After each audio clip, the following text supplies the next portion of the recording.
آئیے اب سلطان صلاح الدین ایوبی کی کہانی بھی سنتے ہیں۔ اسلام کا مجاہد اعظم، یہ حلال اور صلیب کی جنگوں کا ہیرو، اور جس پہ امت اسلامیہ کو آج بھی ناز ہے، اور آج صدیاں گزرنے کے بعد یہ سینوں میں دل کی طرح دھڑکتا ہے۔ سلطان ایوبی کا نام آج بھی دلوں پہ نقش ہے، اور اس کا نام سن کے مردہ جانوں کے اندر بھی زندگی کی حرارت پیدا ہو جاتی ہے۔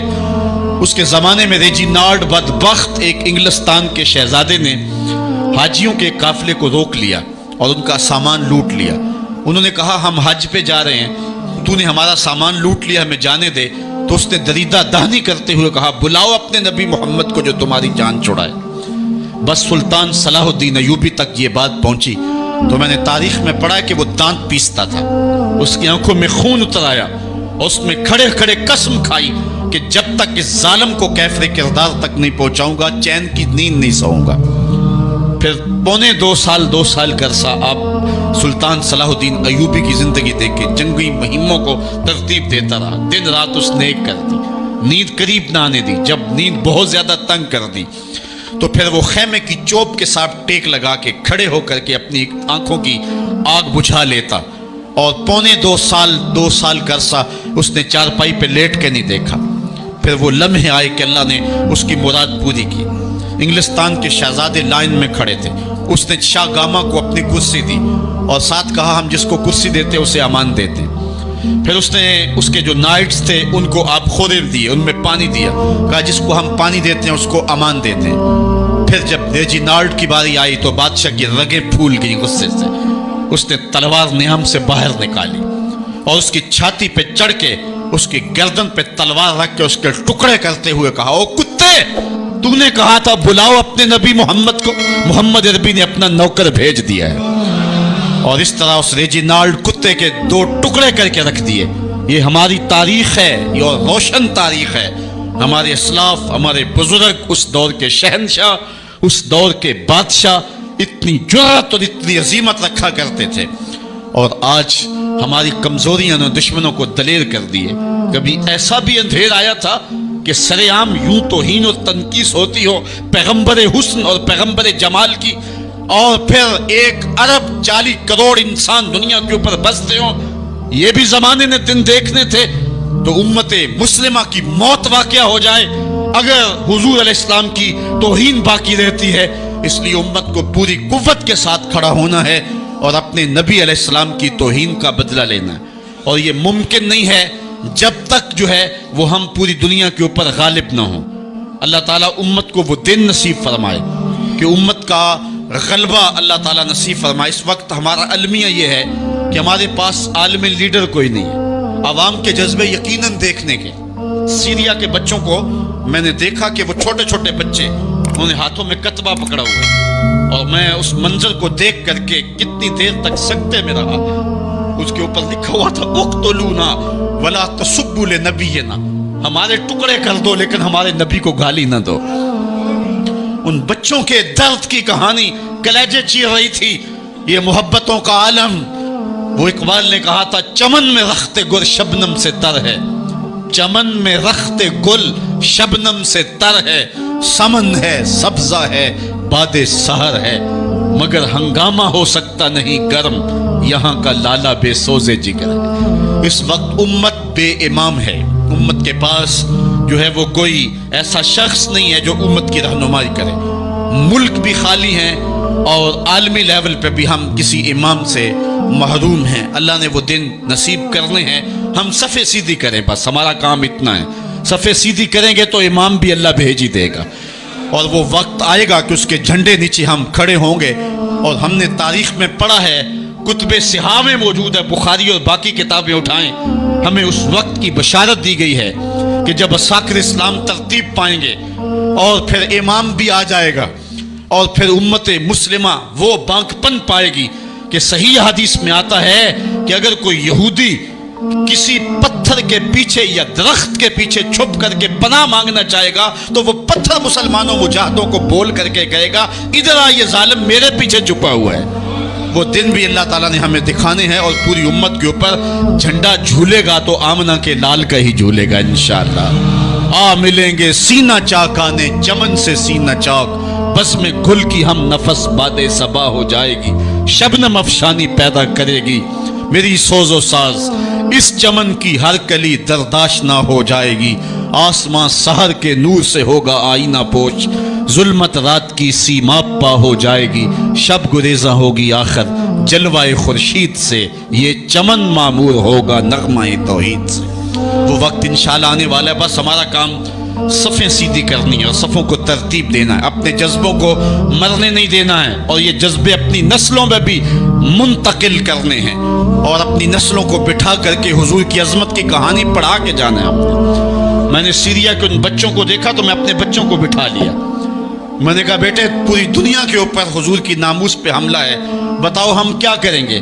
تو میرا 5 سال کا بچہ ہے، مجھے حمزہ کہنے لگا کہ ابو یہ جو تلوار آپ نے لٹکا کے رکھی ہے بیٹھک میں، اس کے میں پیچ خود کھول سکتا ہوں، اور یہ میرے ہاتھ میں دے، ان ظالموں کو میں کاٹوں گا۔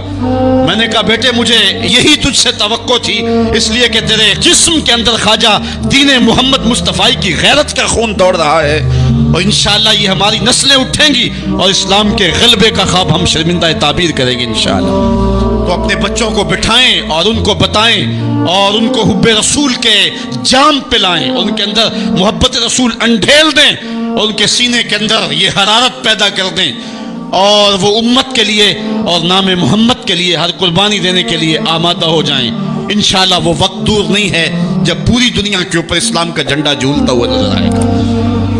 ہم نے اپنے جذبوں کو ہر صورت بیدار رکھنا ہے، اور اگر انہوں نے توہین کی زبان کھولی ہے تو کروڑوں انسان حضور کی مدح میں زبانیں کھول لیں، صبح و شام وظیفہ درود و سلام کا لبوں پہ جاری کر لیں، اور حضور کے نام کا جھنڈا اٹھائیں۔ یہ گلیوں میں، یہ چوکوں میں، یہ بازاروں میں یہ احتجاج، یہ تو ایک معمولی کیفیت ہے، ہم تو اس سے آگے بھی اگر ہم بے بس ہیں، کر کچھ نہیں سکتے۔ سچی بات ہے، ہمارے اندر جو جذبوں کی کائنات ہے ان کو کچا چبا جائیں، کہ جنہوں نے میرے آقا حضور نبی رحمت کی توہین اور تنقیص کی ہے، اس لیے جو ہم سے بن پڑا، جو ہم سے ہو سکا، ہم نے وہ ضرور کرنا ہے۔ وہ کیا کہا تھا سودا نے کہ مجنو لیلا سے بازی نہ لے سکا پر سر تو دے سکا، کس منہ سے کرتے ہو دعویٰ عشق سودا، تم سے تو یہ بھی نہ ہو سکا۔ ہم نے دیکھنا ہے کہ ہم کیا کرتے ہیں، اس حوالے سے ہمارے جذبات کیا ہیں۔ مجھے یاد آئی آج امارہ، سارا دن آج امارہ کی کہانیاں میرے ذہن میں گردش کرتی رہی۔ امارہ غزوہ احد کی نامور مجاہدہ ہیں کہ جب بھگدڑ مچی اور کچھ تو خون ہونے لگا اور عجیب کیفیت بن گئی، تو اس وقت حضرت امارہ خاتون ہیں تو اس جنگ میں ساتھ آئی تھی۔ کس کام کے لیے آئی تھی؟ کہ کوئی زخمیوں کی مرہم پٹی کروں گی، لیکن جب دیکھا کہ حضور تنہا ہے اور تیروں کی برسات ہو رہی ہے، امارہ تلوار لے کے میدان میں آ گئی، اور حضور نبی رحمت نے فرمایا کہ میں جدھر دیکھتا تھا مجھے امارہ ہی نظر آتی تھی۔ اگر ادھر سے حملہ ہوتا آگے امارہ کھڑی ہوتی، اگر ادھر سے حملہ ہوتا تو امارہ کھڑی ہوتی۔ میں کہتا امارہ تیرے نام پہ میری نسلیں قربان، جس نے محمد عربی کی آبرو کا پہرا دیا۔ اللہ اکبر۔